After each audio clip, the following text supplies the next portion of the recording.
ಶಿವಮೊಗ್ಗ ಜಿಲ್ಲೆಯ ಭದ್ರಾವತಿ ತಾಲೂಕಿನಲ್ಲಿ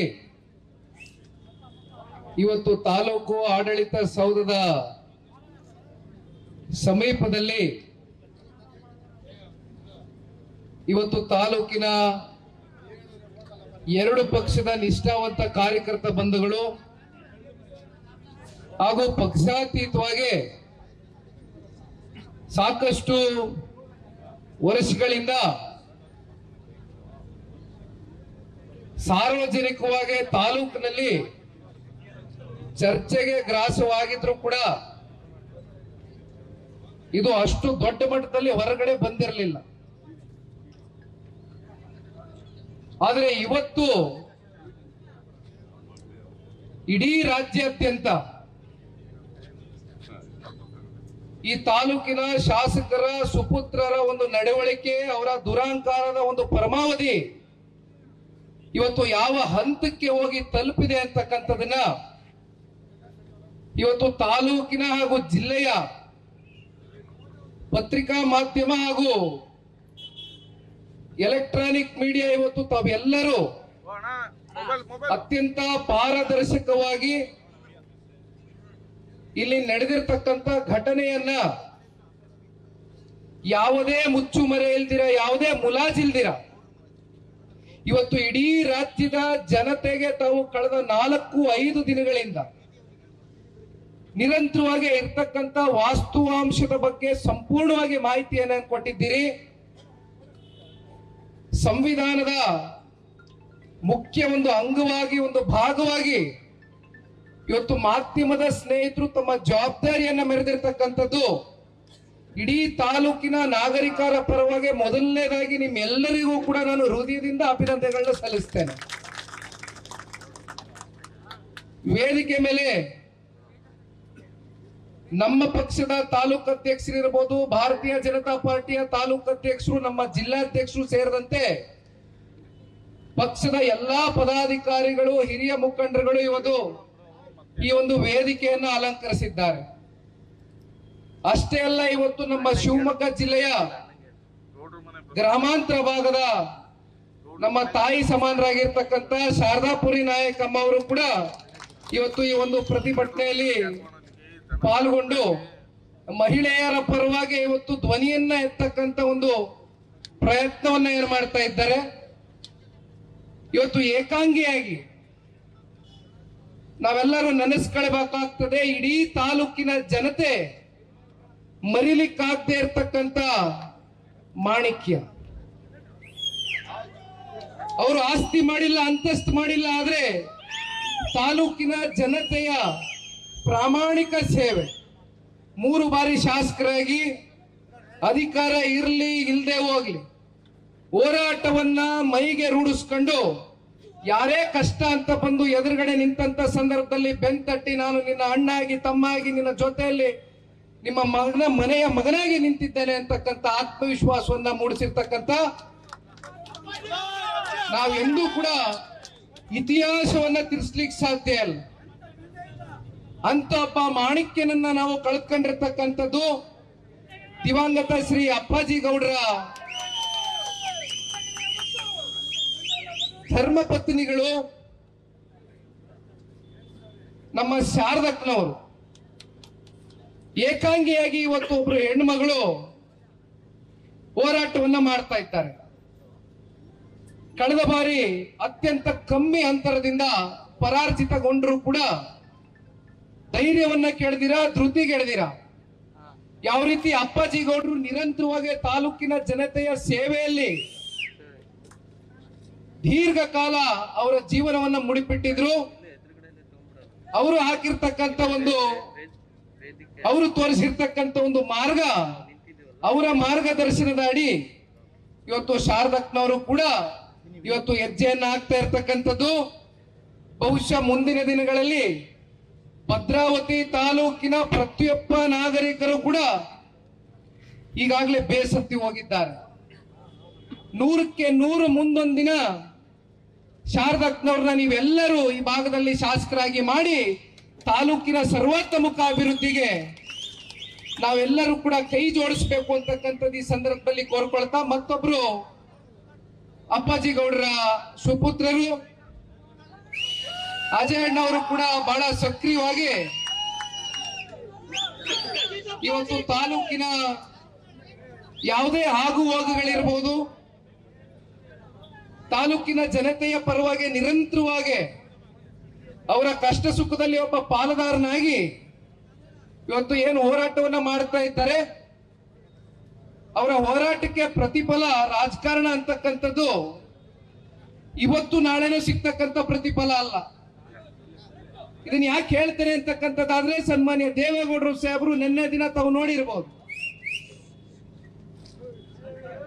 ನಿನ್ನೆ ಅಧಿವೇಶನದ ಕೊನೆಯ ದಿನ 13ನೇ ತಾರೀಕು, ಬಹುಶಃ ದೇವೇಗೌಡರು ಸಾಹೇಬರು ಇಲ್ಲಿವರೆಗೂ 7 ಬಾರಿ ಸಂಸದರಾಗಿ ಆಯ್ಕೆಯಾಗಿದ್ದಾರೆ. ಆ 7 ಬಾರಿಯಲ್ಲೂ ಕೂಡ ಒಂದು ದಿನ ಅಧಿವೇಶನಕ್ಕೆ ಅವರು ಆರೋಗ್ಯದ ಸಮಸ್ಯೆ, ನಿನ್ನೆ ಅವ್ರಿಗೆ 101ಕ್ಕಿಂತ ಹೆಚ್ಚು ಟೆಂಪರೇಚರ್ ಬಂದಿದೆ, ಅದನ್ನೆಲ್ಲ ಬದಿಗಿಟ್ಟಿದ್ದಾರೆ, ಇಂಜೆಕ್ಷನ್ ತಗೊಂಡ್ರು. ನಾನು ನಿನ್ನೆ ನವದೆಹಲಿಯಲ್ಲಿದ್ದೆ ಸನ್ಮಾನ್ಯ ಕುಮಾರಣ್ಣ ಅವರ ಜೊತೆನಲ್ಲಿ. ನಾವು ಸಂಜೆ 4 ಗಂಟೆ ವಿಮಾನವನ್ನ ಏರ್ತೇವೆ, ಸನ್ಮಾನ್ಯ ದೇವೇಗೌಡರು ಸಾಹೇಬರು ವಿಶ್ರಾಂತಿ ಪಡೆದುಕೊಳ್ತಾ ಇದ್ದಾರೆ ಅಂತಕ್ಕಂಥದ್ದು ನಾವು ಭಾವಿಸಿದ್ರೆ, ಸನ್ಮಾನ್ಯ ದೇವೇಗೌಡರು ಅವರ ಆರೋಗ್ಯವನ್ನ ಲೆಕ್ಕಿಸಿದಿರ 91 ವರ್ಷದ ರೈತ ಪರವಾದಂತ ಚಿಂತನೆ, ಕಾಳಜಿ, ನಮ್ಮ ನಾಡಿನ ನದಿ ಮೂಲಗಳನ್ನ ಉಳಿಸಬೇಕು, ನಮ್ಮ ರೈತರ ಪರವಾಗಿ ನಿಲ್ಲಬೇಕು ಅಂತಕ್ಕಂಥ ಒಂದು ಕಮಿಟ್ಮೆಂಟ್ ಇಟ್ಕೊಂಡು ಇವತ್ತು ಸನ್ಮಾನ್ಯ ದೇವೇಗೌಡರು ಸಾಹೇಬರು ನಿನ್ನೆ ದಿನ ಸುದೀರ್ಘವಾಗಿ ರಾಜ್ಯಸಭೆಯಲ್ಲಿ ಮಾತನಾಡಿದ್ದಾರೆ ಅಂತಕ್ಕಂಥದ್ದಾದ್ರೆ, ಬಹುಶಃ ಅಂತ ಒಬ್ಬ ವ್ಯಕ್ತಿ ಮತ್ತೆ ಈ ದೇಶದಲ್ಲಿ ಜನಿಸಲಿಕ್ಕೆ ಸಾಧ್ಯ ಇಲ್ಲ. ಅವರ ಒಂದು ಮಾರ್ಗದರ್ಶನದ ಅಡಿ ಹೋರಾಟ ಅಂತಕ್ಕಂಥದ್ದು ಜನತಾದಳ ಪಕ್ಷಕ್ಕೆ ಹೊಸದೇನಲ್ಲ. ಈ ಭಾಗದ ಶಾಸಕರಿಗೆ ಈ ವೇದಿಕೆ ಮೂಲಕ, ಈ ಪ್ರತಿಭಟನೆಯ ಮೂಲಕ ಒಂದು ಎಚ್ಚರಿಕೆ ಗಂಟೆಯನ್ನ ಕೊಡ್ಲಿಕ್ಕೆ ಇಷ್ಟಪಡ್ತೇನೆ. ನಿಮ್ಮ ಈ ದೌರ್ಜನ್ಯ, ದಬ್ಬಾಳಿಕೆ ಬಹಳ ದಿನ ನಡೆಯೋದಿಲ್ಲ. ಇವತ್ತು ನಿಮಗೆ ಸಿಕ್ಕಿರ್ತಕ್ಕಂಥ ಒಂದು ಅವಕಾಶ, ಯಾವ ರೀತಿ ನೀವು ತಾಲೂಕಿನ ಜನತೆಯ ಒಂದು ಅಭಿವೃದ್ಧಿಗೆ ನೀವು ಇಡಬೇಕಾದಂತ ನಿಮ್ಮ ಸಮಯವನ್ನ, ಈಗ ತಾನೇ ಮಾತನಾಡ್ತಾ ಇದ್ರು, ಹಲವಾರು ಜನ ಗಣ್ಯರು ಹೇಳ್ತಾ ಇದ್ರು, ಇವತ್ತು ಯಾವ ರೀತಿ ಭದ್ರಾವತಿಯಲ್ಲಿ ಈ ಸ್ಪೀಡ್ ತಂದೆ, ಮರಣ್ಣ ಮಾಫಿಯಾ, ಇವತ್ತು ಮಟ್ಕ ಮಾಫಿಯಾ ಇರ್ಬೋದು, ಅದೇ ರೀತಿ ಯುವಕರಿಗೆ ಮಾದಕ ವಸ್ತುಗಳನ್ನ ಸಪ್ಲೈ ಮಾಡುವ ಮೂಲಕ ದಾರಿಯನ್ನ ತಪ್ಪಿಸ್ತಕ್ಕಂಥ ಕೆಲಸವನ್ನ ಮಾಡ್ತಾ ಇರ್ತಕ್ಕಂಥ ಈ ಶಾಸಕರು, ಬಹುಶಃ ನಾನು ಸಾಕಷ್ಟು ಬಾರಿ ಕೇಳಿದ್ದೇನೆ, ಅವರ ಸುಪುತ್ರರ ನಡವಳಿಕೆಗಳು ಯಾವ ರೀತಿ ಇವತ್ತು ಶಾಸಕರ ಕುಟುಂಬಸ್ಥರು ಮತ ಹಾಕಿರ್ತಕ್ಕಂಥದ್ದು ಒಬ್ಬ ವ್ಯಕ್ತಿಗೆ ಈ ತಾಲೂಕಿನ ಜನತೆ, ಆದ್ರೆ ಶಾಸಕರ ಒಂದು ಕುಟುಂಬಸ್ಥರಿಗೂ ಕೂಡ ಇವತ್ತು ಅಧಿಕಾರಿಗಳು ತಲೆಬಾಗಬೇಕಾಗಿರ್ತಕ್ಕಂಥ ಅನಿವಾರ್ಯ ಪರಿಸ್ಥಿತಿ ಬಂದಿದೆ ಅಂತಕ್ಕಂಥದ್ದಾದ್ರೆ, ಇದು ನಿಜಕ್ಕೂ ಕೂಡ ಪ್ರಜಾಪ್ರಭುತ್ವ ಇವತ್ತು ತಲೆ ತಗ್ಗಿಸ್ತಕ್ಕಂಥ ಒಂದು ಪರಿಸ್ಥಿತಿ ಇವತ್ತು ಭದ್ರಾವತಿಯಲ್ಲಿ ನಿರ್ಮಾಣ ಆಗಿದೆ. ನಾವೆಲ್ಲ ಕೇಳಿದ್ದೇವೆ ಆಡಿಯೋವನ್ನ, ತುಂಬಾ ಜನ ಅವರ ಸುಪುತ್ರರ ಬಗ್ಗೆ ನನಗೆ ಹೇಳಿದ್ದಾರೆ, ಯಾವ ರೀತಿ ನಡ್ಕೊಳ್ತಾರೆ, ಯಾವ ರೀತಿ ದೌರ್ಜನ್ಯ ಮಾಡ್ತಾರೆ. ಆದ್ರೆ ಇವತ್ತು ಸ್ಪಷ್ಟವಾಗಿ ಇಡೀ ರಾಜ್ಯದ ಜನತೆ ಮುಂದೆ ಮಾಧ್ಯಮದ ಸ್ನೇಹಿತರು ಅವರು ಮಾತನಾಡಿರ್ತಕ್ಕಂಥ ಒಂದೊಂದು ಪದ ಬಳಕೆಯನ್ನು ಕೂಡ ಕೇಳಿಸ್ಕೊಂಡಿದ್ದೇವೆ. ಒಂದು ಮಾತನ್ನ ಈ ಸರ್ಕಾರಕ್ಕೆ ಕೇಳಲಿಕ್ಕೆ ಬಯಸ್ತೇನೆ. ಇತ್ತೀಚಿನ ದಿನಗಳಲ್ಲಿ ಹಲವಾರು ಘಟನೆಗಳು ನಡೀತು.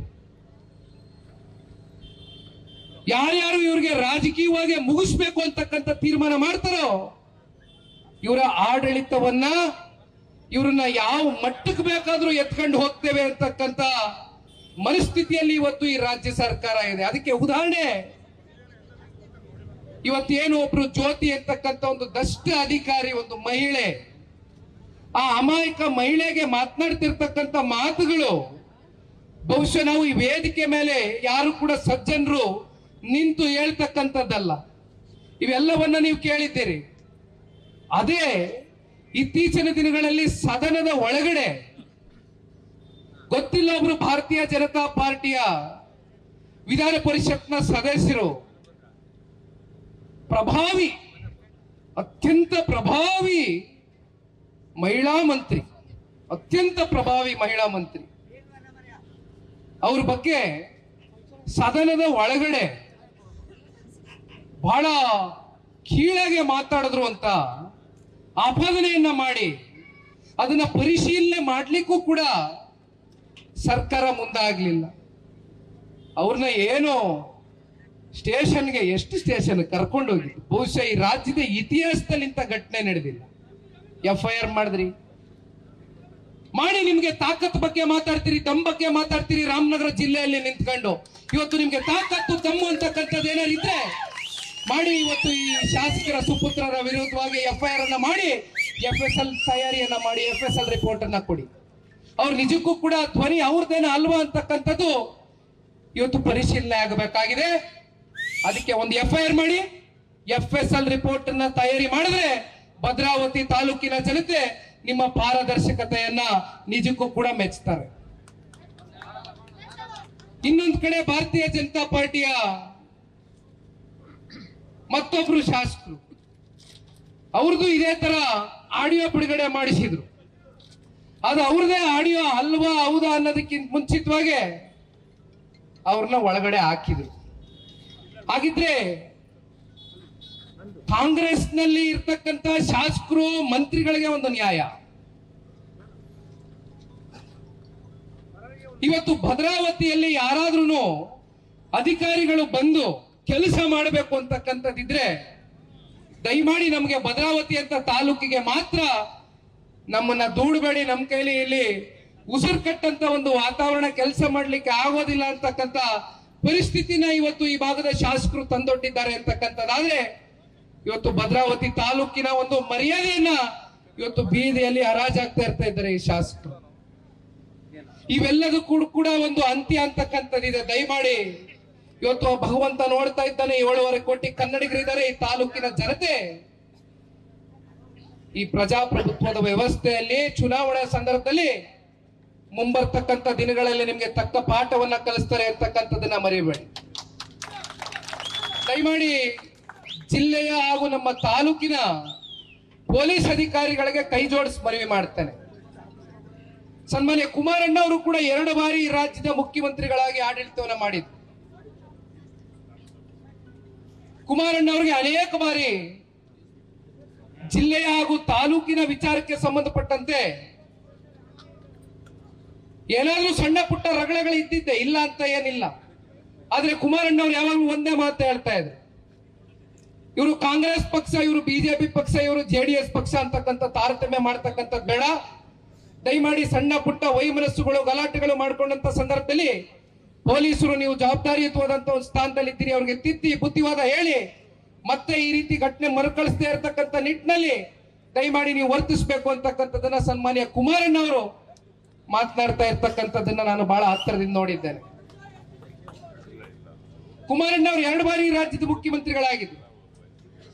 ನಾನೊಂದು ಪ್ರಶ್ನೆ ಕೇಳ್ತೀನಿ, ಈ ಭಾಗದಲ್ಲಿ ಇರ್ತಕ್ಕಂಥ ಶಾಸಕರೇ, ಸನ್ಮಾನ್ಯ ಕುಮಾರಣ್ಣ ಅವರು 2 ಬಾರಿ ರಾಜ್ಯದ ಮುಖ್ಯಮಂತ್ರಿಗಳಾದಂತ ಸಂದರ್ಭದಲ್ಲಿ ಎಂದು ಕೂಡ ನಿಖಿಲ್ ಕುಮಾರಸ್ವಾಮಿ ನನ್ನ ಎದೆ ಮುಟ್ಕೊಂಡು ಹೇಳ್ತೇನೆ, ಒಂದು ದಿನ ನಾನು ಒಂದು ಅಧಿಕಾರಿಗೆ ಫೋನ್ ಮಾಡಿ ಇಂಥ ಕೆಲಸ ನನಗೆ ಮಾಡಬೇಕು ಅಂತಕ್ಕಂಥದ್ದನ್ನ ಕೇಳಿದ್ದು ಒಂದು ಉದಾಹರಣೆ ನೀವೇನಾದ್ರು ತೋರಿಸಿದ್ರೆ ಈಗ ಪ್ರಾರಂಭ ಮಾಡಿದ್ದೀನಿ ನನ್ನ ಸಾರ್ವಜನಿಕ ಬದುಕನ್ನ, ಈಗಲೇ ನಾನು ಬಿಟ್ಟು ಹೋಗ್ತೇನೆ. ಆದ್ರೆ ನಿಮ್ಮ ಸುಪುತ್ರ ನಡ್ಕೊಳ್ತಾ ಇರ್ತಕ್ಕಂಥ ರೀತಿ, ಇಲ್ಲಿ ಶಾಸಕರು ಯಾರು, ಪ್ರಶ್ನೆ ಮಾಡಬೇಕಾಗಿರೋರು ಯಾರು, ನಿಮ್ಗೆ ಹಕ್ಕನ್ನ ಕೊಟ್ಟಂತವ್ರು ಯಾರು, ಇದಕ್ಕೆಲ್ಲ ಉತ್ತರ ಕೊಡ್ತಕ್ಕಂಥದ್ದು ದಯಮಾಡಿ ಮಾಧ್ಯಮದ ಮೂಲಕ ಭದ್ರಾವತಿ ತಾಲೂಕಿನ ಮಹಾಜನತೆಗೆ ಕೈ ಜೋಡಿಸಿ ಮನವಿಯನ್ನ ಮಾಡ್ತೇನೆ. ಅಪ್ಪಾಜಿ ಗೌಡ್ರಂತ ನಿಷ್ಠಾವಂತ ಪ್ರಾಮಾಣಿಕ ವ್ಯಕ್ತಿಯನ್ನ ತಾವು ನೋಡಿದ್ದೀರಿ. ಶಾರದಕ್ನವರು, ಅವರ ಸುಪುತ್ರರು ಅಜಯ್ರವರು ನಿರಂತರವಾಗಿ ಸಾರ್ವಜನಿಕ ಸಂಪರ್ಕದಲ್ಲಿ ತಾಲೂಕಿನ ಜನತೆಯ ಒಂದು ಸಂಪರ್ಕದಲ್ಲಿ ನಿರಂತರವಾಗಿದ್ದಾರೆ. ನಾವೆಲ್ಲರೂ ನಿಮ್ಮ ಜೊತೆಯಲ್ಲಿ ಇರ್ತೇವೆ. ಒಂದು ಹೇಳಿದ್ರು, ನನಗೆ ಬಹಳ ಕೇಳಿದೆ, ನಾನು ಮಾತೆತ್ತಿದ್ರೆ 307 ಮಾತೆತ್ತಿದ್ರೆ ಅಟ್ರಾಸಿಟಿ.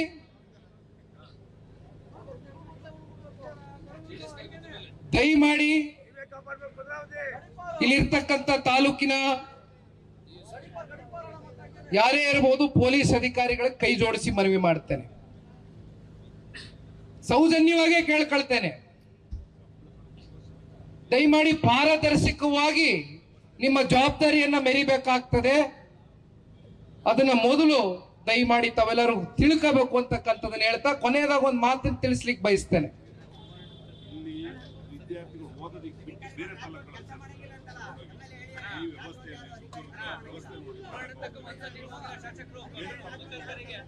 ಬಹಳ ಮುಖ್ಯವಾದಂತ ಅಂಶ ನಾನು ಪ್ರಸ್ತಾವನೆಯನ್ನ ಮಾಡಬೇಕು ಅಂತಕ್ಕಂಥದ್ದು ಉದ್ದೇಶ ಇಟ್ಕೊಂಡು ಬಂದಿದ್ದೇನೆ. ಇತ್ತೀಚಿನ ದಿನಗಳಲ್ಲಿ ವೈಜಾಗ್ ನಲ್ಲಿ ಇರ್ತಕ್ಕಂಥ RNIL ಅಂತಕ್ಕಂಥ ಒಂದು ಸ್ಟೀಲ್ ಪ್ಲಾಂಟ್ ಬಹುಶಃ ಯಾರು ಕೂಡ ನಿರೀಕ್ಷೆಯನ್ನ ಮಾಡಿರಲಿಲ್ಲ. 7.5 ಕನ್ನಡಿಗರ ಕೋಟಿಯ ಆಶೀರ್ವಾದದಿಂದ ಸನ್ಮಾನ್ಯ ಕುಮಾರಣ್ಣ ಅವರು ಕೇಂದ್ರದಲ್ಲಿ ಬೃಹತ್ ಕೈಗಾರಿಕೆ ಹಾಗೂ ಉಕ್ಕಿನ ಸಚಿವರಾದ ನಂತರ ಕೇವಲ 6 ತಿಂಗಳುಗಳಲ್ಲಿ ದೇಶದ ಗೌರವಾನ್ವಿತ ಪ್ರಧಾನಮಂತ್ರಿಗಳು ಶ್ರೀ ನರೇಂದ್ರ ಮೋದಿಜಿ ಅವರು ಹಾಗೂ ಆರ್ಥಿಕ ಸಚಿವರ ಜೊತೆ ಕೂತು ಚರ್ಚೆನ ಮಾಡಿ RNILಗೆ 11,440 ಕೋಟಿ ರೂಪಾಯಿಯಷ್ಟು ಅನುದಾನವನ್ನ ಬಿಡುಗಡೆ ಮಾಡಿಸಿ ಹತ್ತತ್ರ 26,000 ಕುಟುಂಬಗಳು ಇವತ್ತು ಸನ್ಮಾನ್ಯ ಕುಮಾರಣ್ಣ ಅವರು ತೆಗೆದುಕೊಂಡಂತ ಒಂದು ನಿರ್ಧಾರದಿಂದ ಇವತ್ತು ಬದುಕುವಂತದ್ದಾಗಿದೆ. ಇವತ್ತು ಶಿವಮೊಗ್ಗದಲ್ಲಿ ಭದ್ರಾವತಿಯಲ್ಲಿ ನಮಗೆ ಮೊದಲು ತಲೆಗೆ ಬರ್ತಕ್ಕಂಥದ್ದು VSIL. Bharat Ratna sir M ವಿಶ್ವೇಶ್ವರಯ್ಯರವರು ಅತ್ಯಂತ ದೂರದೃಷ್ಟಿಯನ್ನ ಇಟ್ಕೊಂಡು ಅಂದು ಅವರು ತೆಗೆದುಕೊಂಡಂತ ಒಂದು ನಿರ್ಧಾರ ಬಹುತೇಕ ಸಾಕಷ್ಟು ಯುವಕರಿಗೆ ಉದ್ಯೋಗ ಕಲ್ಪಿಸ್ಕೊಡ್ತಕ್ಕಂಥ ಒಂದು ಕಾರ್ಯಕ್ರಮ VSIL ಮೂಲಕ ಆಯ್ತು. ಆದ್ರೆ ವಿಪರ್ಯಾಸ ಇತ್ತೀಚಿನ ದಿನಗಳಲ್ಲಿ VSIL ಕಾರ್ಖಾನೆ ಮುಚ್ಚೋಗಿ ಬಹಳ ವರ್ಷಗಳು ಕಳೆದಿದೆ. ಅದಕ್ಕೆ ಕನಿಷ್ಠ ಪಕ್ಷ ಇವತ್ತು 15,000 ಕೋಟಿಯಷ್ಟು ಹಣವನ್ನ ಹೂಡಿಕೆ ಮಾಡಬೇಕಾಗಿದೆ. ಇವತ್ತು ಸನ್ಮಾನ್ಯ ಕುಮಾರಣ್ಣ ಅವರು ಇದನ್ನ ಸವಾಲಾಗಿ ಸ್ವೀಕಾರ ಮಾಡಿದ್ದಾರೆ. ಒಂದು ಕಡೆ VSIL, ಒಂದು ಕಡೆ ಸೇಲಂನಲ್ಲಿ ಇರ್ತಕ್ಕಂಥ ಪ್ಲಾಂಟ್, ಈಗ ತಾನೇ RNL ವೈಜಾಗ್ ನ ಪ್ಲಾಂಟ್ ನ ಪುನಶ್ಚೇತನಗೊಳಿಸಿದ್ದಾರೆ. ಇವೆಲ್ಲದಕ್ಕೂ ಕೂಡ ತಾವು ಶಕ್ತಿನ ತುಂಬಿಸಿದ್ದೀರಿ. ಸನ್ಮಾನ್ಯ ಕುಮಾರಣ್ಣ ಅವರ ಹೋರಾಟ ಚಿಂತನೆ ಇವತ್ತು VSIL ಪ್ಲಾಂಟ್ ನ ಅತಿ ಶೀಘ್ರದಲ್ಲೇ ತೆಗಿತಕ್ಕಂಥದಕ್ಕೆ ಎಲ್ಲಾ ರೀತಿಯಾದಂತ ಪ್ರಯತ್ನಗಳು ಈಗಾಗಲೇ ನಿರಂತರವಾಗಿ ನವದೆಹಲಿಯಲ್ಲಿ ಅವರು ಒಂದು ಕ್ಷಣವನ್ನ ಕೂಡ ವೇಸ್ಟ್ ಮಾಡದಿರ ಇವತ್ತು ಕೆಲಸ ಮಾಡ್ತಾ ಇದ್ದಾರೆ.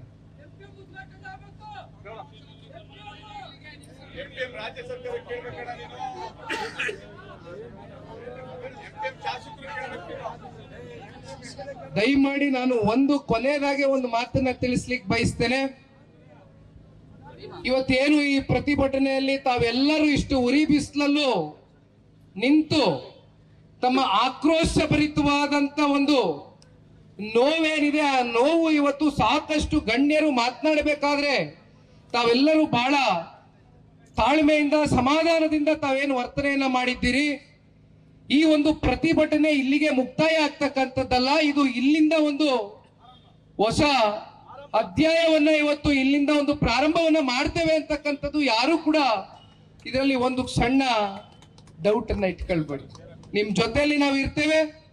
ಯಾವುದೇ ಕಾರಣಕ್ಕೂ ಕೂಡ ಈ ರೀತಿಯಾದಂತ ಘಟನೆಗಳು ಮತ್ತೆ ಮರುಕಳಿಸದೇ ಇರತಕ್ಕಂಥ ರೀತಿ ದಯಮಾಡಿ ಭದ್ರಾವತಿ ತಾಲೂಕಿನ ಎಲ್ಲ ನಾಗರಿಕರು ಜಾಗೃತಿಯನ್ನು ವಹಿಸಬೇಕಾಗ್ತದೆ, ಎಚ್ಚೆತ್ತುಕೊಳ್ಬೇಕಾಗ್ತದೆ. ನಿಮ್ಮ ಜೊತೆಯಲ್ಲಿ ನಿರಂತರವಾಗಿ ಜನತಾದಳ ಪಕ್ಷ ಹಾಗೂ ಭಾರತೀಯ ಜನತಾ ಪಾರ್ಟಿಯಿಂದ ತಾಲೂಕು ಅಧ್ಯಕ್ಷರು ಕೂಡ ಅವರು ಕೂಡ ಬಂದಿದ್ದಾರೆ, ನಮಗೆ ಬೆಂಬಲವನ್ನು ಕೊಟ್ಟಿದ್ದಾರೆ. ನಾವೆಲ್ಲರೂ ನಿಮ್ಮ ಜೊತೆಯಲ್ಲಿ ಇರ್ತೇವೆ.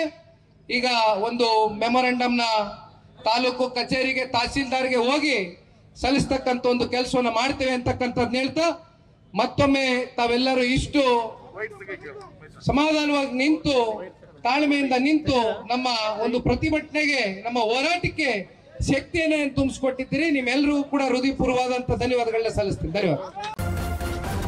ನ್ಯೂಸ್ ಫಸ್ಟ್, ನಿರ್ಭೀತಿಯಿಂದ ನಿಮ್ಮ ಪರವಾಗಿ.